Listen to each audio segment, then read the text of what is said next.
Have you ever noticed how the mind has a tendency to turn against itself? You could be sitting in a serene room, the world outside calm, nothing in your life in an immediate state of crisis. And yet, there it is, that one persistent, nagging thought. That small but corrosive whisper that tells you you're falling behind, you're not doing enough, or that someone else is living the life you were supposed to have. It sneaks in quietly, takes root, and before long, you're locked in a mental argument with yourself, like a prisoner desperately trying to reason with an invisible judge. These are toxic thoughts. They function like unseen tyrants, controlling your internal world. And if you don't learn how to dismantle them, they'll pull you away from what truly matters. Machiavelli understood something profound, something many overlook even today. The greatest battlefield isn't on a throne or in a war zone. It's the mind. The strategies he recommended to rulers can just as effectively apply to reclaiming control over your own thoughts. Toxic thoughts are like political rivals, cunning, manipulative, and endlessly patient. They bide their time, waiting for you to lower your guard, and when you do, they seize control of your mental narrative. Once a single toxic idea finds its way in, resentment, envy, self-pity, it doesn't remain alone. It spreads, gathering more negativity until your mind feels like it's conspiring against itself.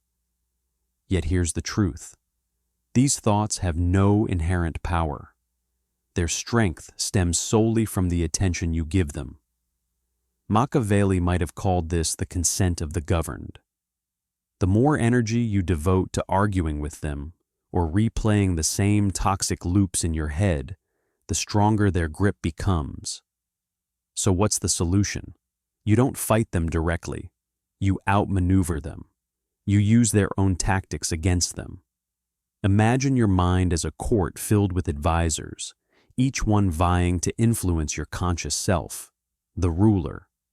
The toxic ideas may scream the loudest, but volume doesn't equate to wisdom. As Machiavelli himself might advise, a wise leader listens carefully but decides in silence. That's step one. Stop giving every thought an audience when a toxic notion emerges, such as, "You're not good enough," or "You'll never make it." You don't have to debate it or even reject it outright. Instead, you strip it of its power by simply ignoring it. Let it hover in your mind unacknowledged and unengaged, like a messenger whose words never reach the throne. This kind of silence isn't passivity, it's strategy. The very act of refusing to engage is an exercise in reclaiming control. But silence alone won't suffice. The mind detests a vacuum.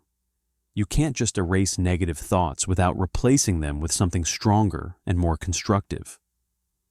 That's where self-direction comes in. Machiavelli wrote that fortune favors those who act decisively, a principle that works internally too. When you sense your mind spiraling, shift gears from reacting to creating. Ask yourself, what can I do right now?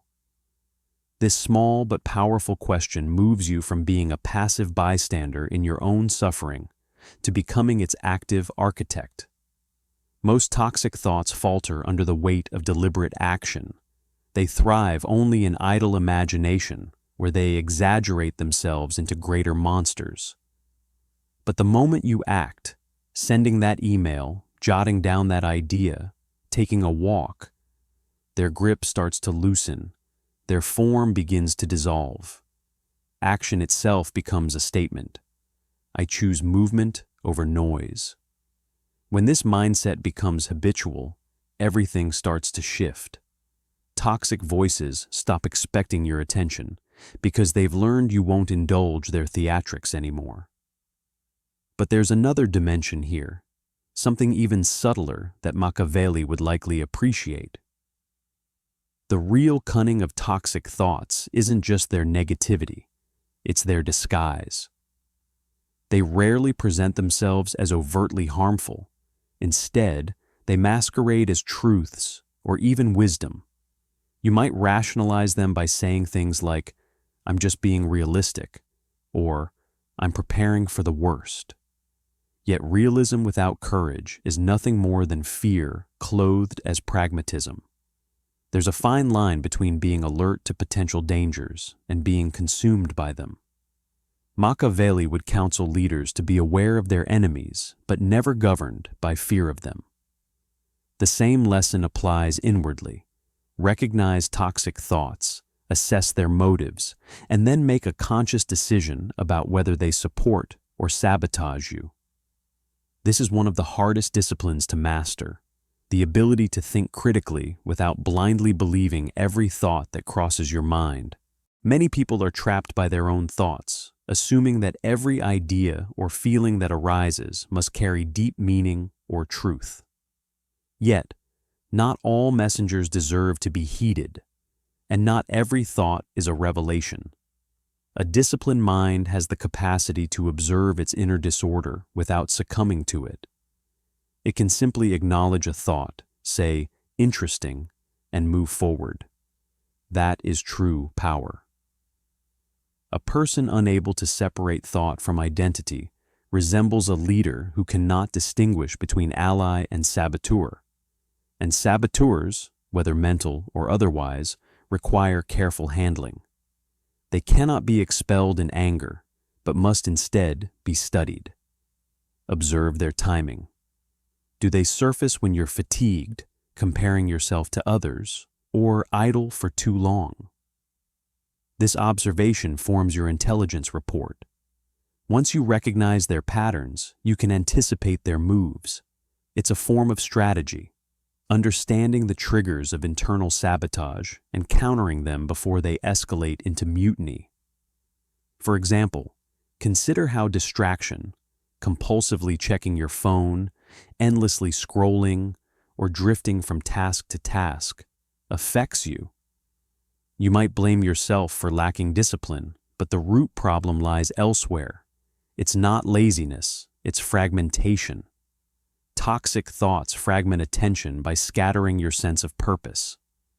They suggest focus is futile unless it's flawless, or whisper that others have already outpaced you. So, why bother?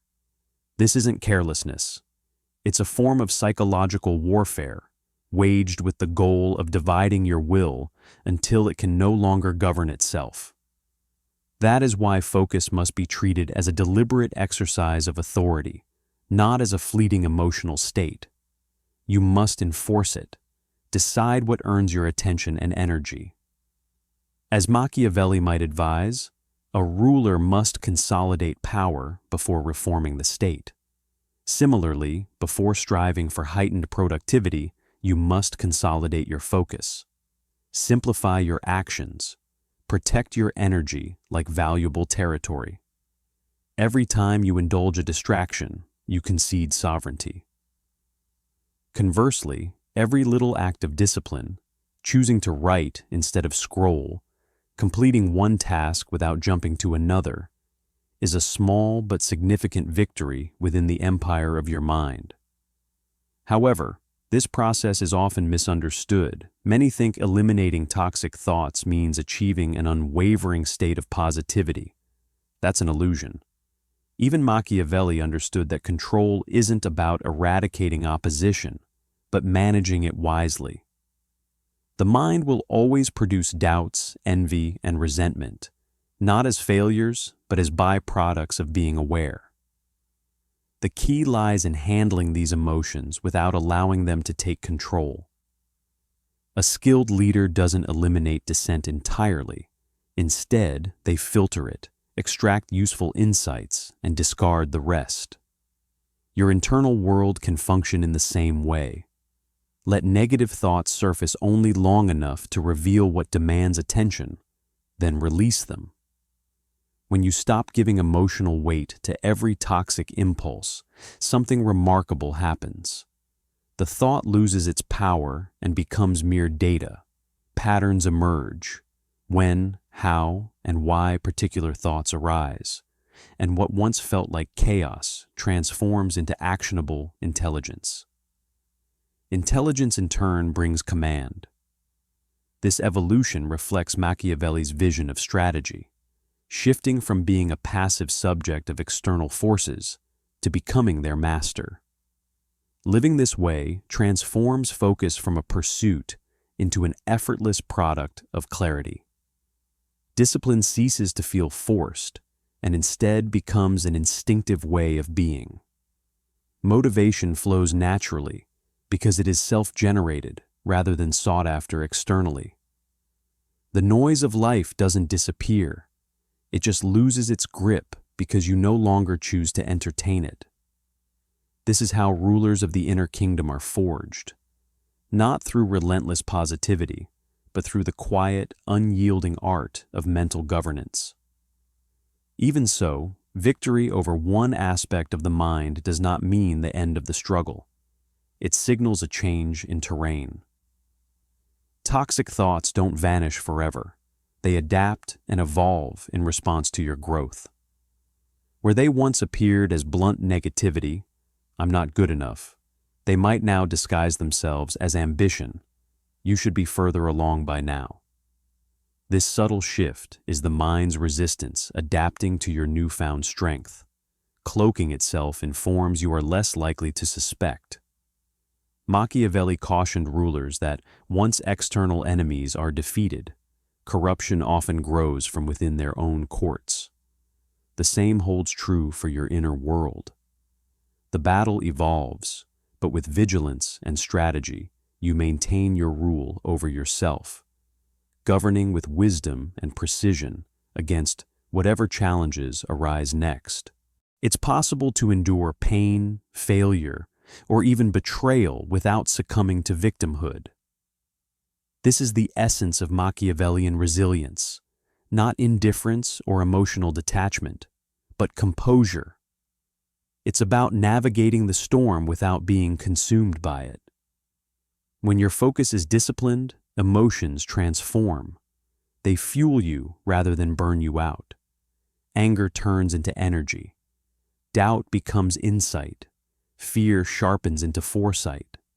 Achieving this mindset, however, requires practice, and the first battlefield is attention. Machiavelli advised rulers to study both fortune and misfortune to extract lessons from them. The same principle applies to your thoughts. Observe them not as absolute truths, but as fleeting movements. Which thoughts bolster your strength and which deplete it?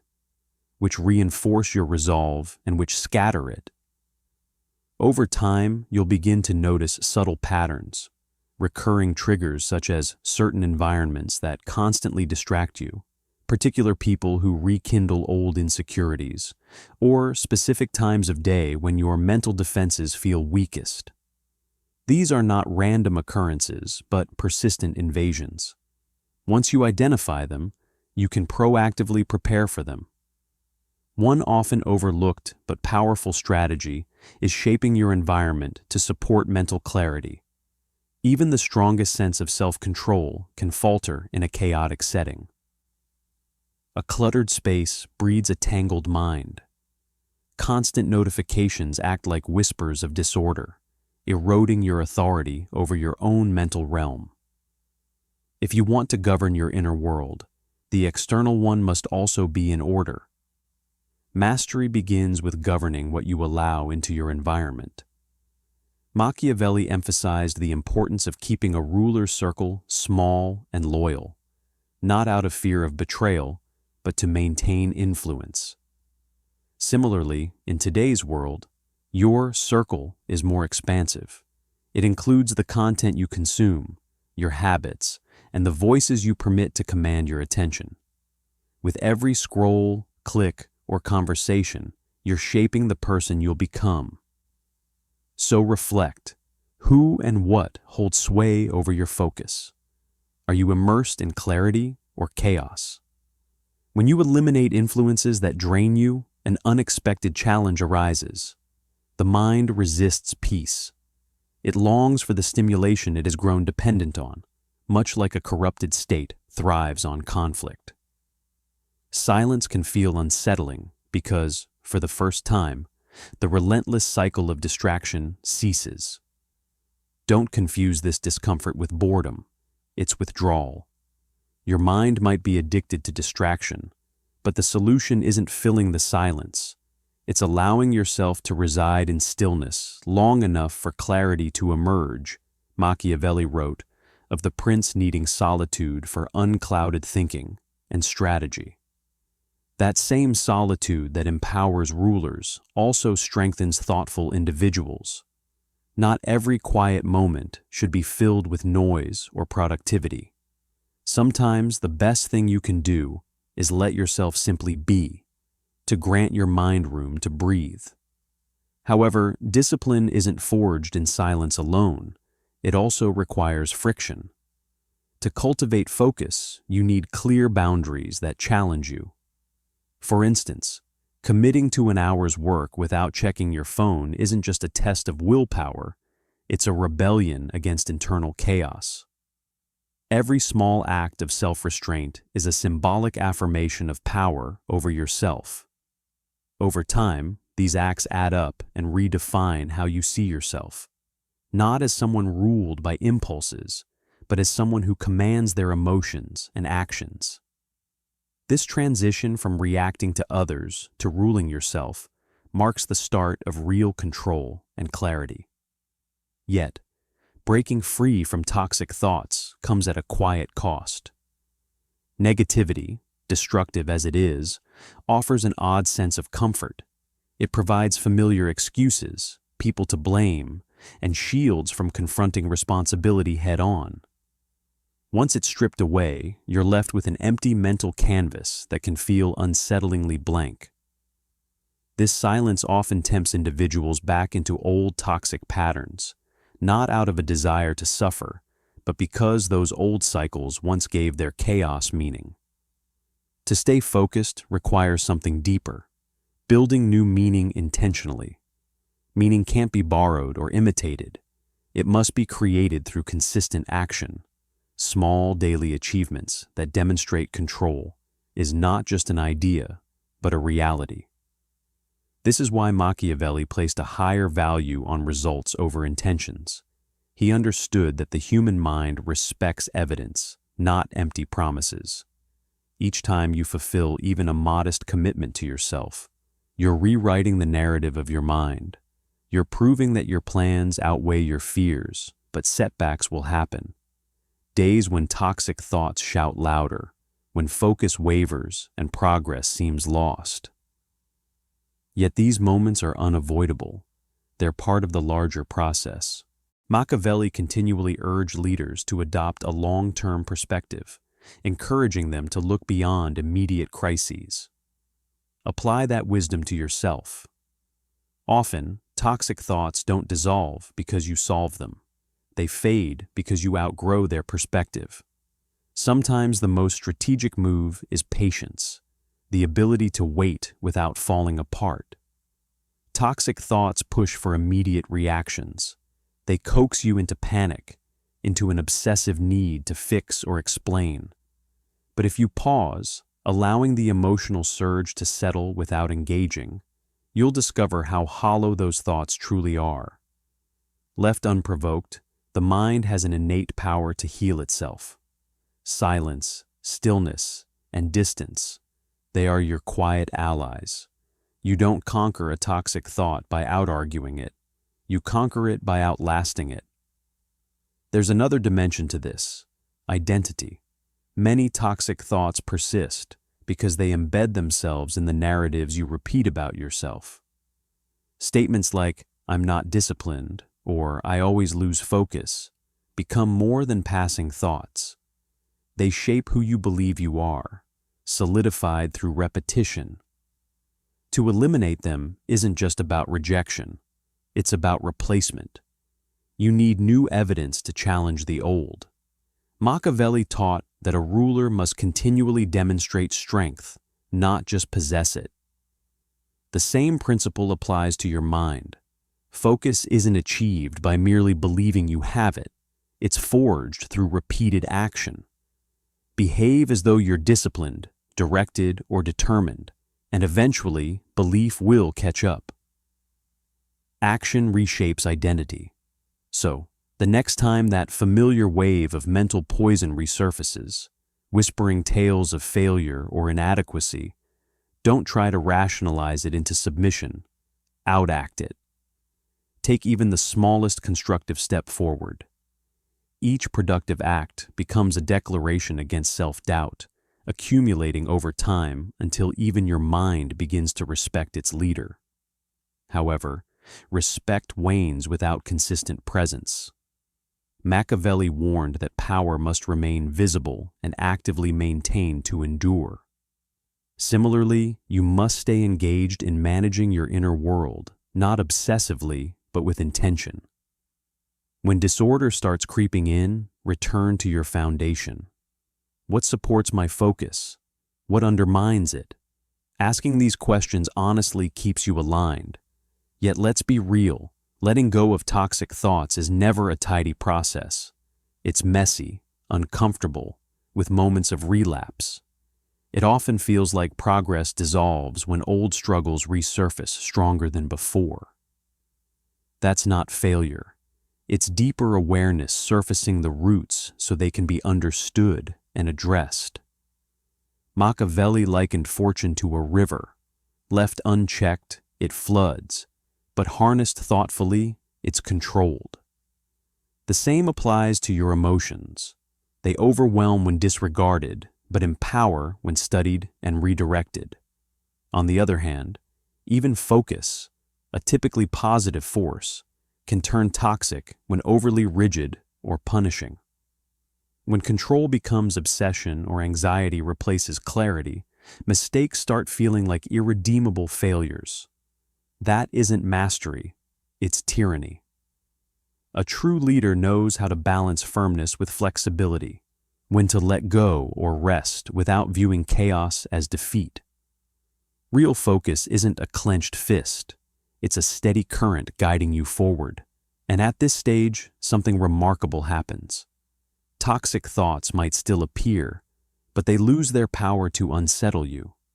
You see them for what they are, familiar routines without substance. Oh, here's the one about failure again, you think with mild amusement instead of fear. They pass through your mind like clouds across the sky, leaving no mark. This is liberation, a lightness where your mind becomes transparent, free of mental residue. Here lies Machiavelli's deeper wisdom. True control isn't about overpowering chaos, but about directing energy where it serves you best. You can't stop every shifting wind, but you can master the sails. The mind will never be entirely still, yet it can be expertly navigated.